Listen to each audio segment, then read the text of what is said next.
আলহামদুলিল্লাহ, রামাদানের প্রথম দিন সেহরি শেষ করলাম। আলহামদুলিল্লাহ, নামাজও শেষ করলাম।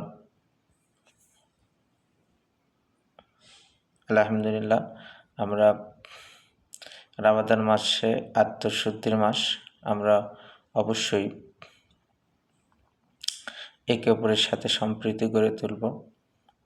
কোনো রাগারাগি, হিংসা বিদ্বেষ এগুলো আমরা রাখবো না ইনশাআল্লাহ। পরস্পর একে অপরের সাথে বন্ধুত্বসুলভ আচরণ করব, যাতে করে একটা সম্প্রীতি গড়ে ওঠে আমাদের মাঝে। এবং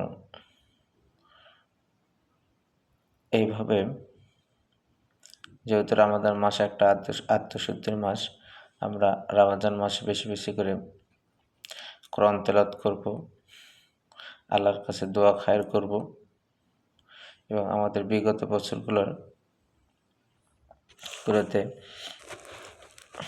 আমাদের যদি কোনো গুনাহ থেকে থাকে ইনশাআল্লাহ আল্লাহর কাছে আমরা ক্ষমা চাইব।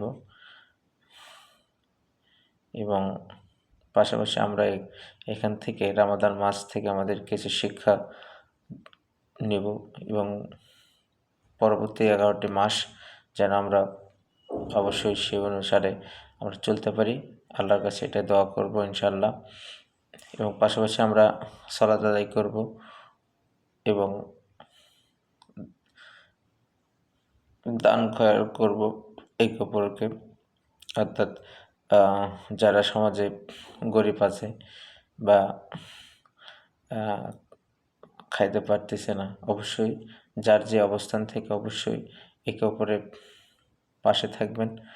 যতটুকু পারা যায় ততটুকু ইনশাআল্লাহ আমরা দান সদকা করব আমাদের অবস্থান থেকে। এইভাবে দেখা যাবে একটা সম্প্রীতি গড়ে উঠবে এবং হিংসা বিদ্বেষ ভুলে গিয়ে আমরা অবশ্যই একটা সহাবস্থান ইনশাআল্লাহ আমরা থাকতে পারব। যার উপর যত ক্ষোভই থাক আমরা অবশ্যই এখানে সেইগুলো ক্ষোভ পরস্পর থেকে আমরা অবশ্যই এগুলো থেকে বিরত থাকবো ইনশাআল্লাহ। এভাবে আমাদের সম্প্রীতি গড়ে উঠবে এবং এই সম্প্রীতির মাধ্যমে আমরা আল্লাহর নৈকট্য লাভ করতে পারবো ইনশাআল্লাহ।